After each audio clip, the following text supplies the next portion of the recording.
Hey there, randos.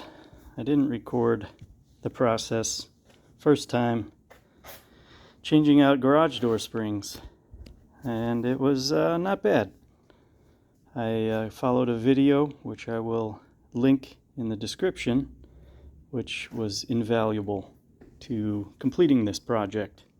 So we'll go and look up here. We see some nice, shiny, new springs. Lubed up everything, got it all connected and looking really good.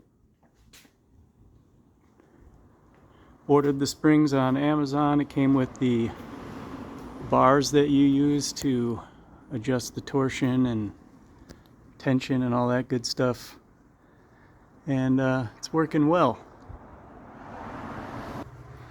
And here's the view from the inside.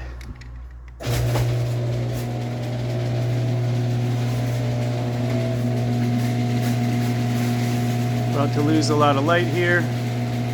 Got a very old opener, but yeah, it went well. Everything's nice and taut and shiny and new. You can see how I cranked down the torsion on that.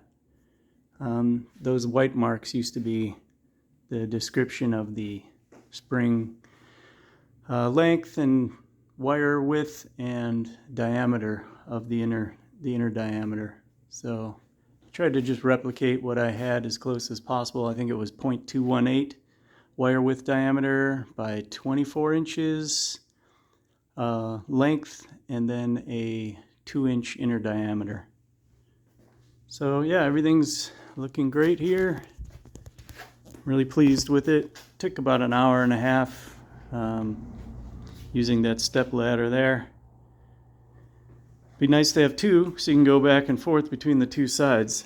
Another little issue was the axle rod that goes across the top. When I pushed it to the left, it bumped into that drywall there, so I had to push it to the right and finagle around to get it to remove from its brackets.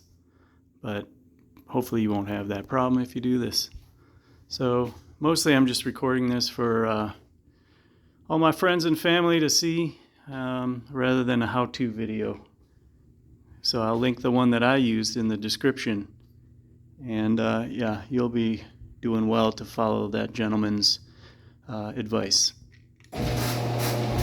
Thanks for watching. Random Dave is out of here.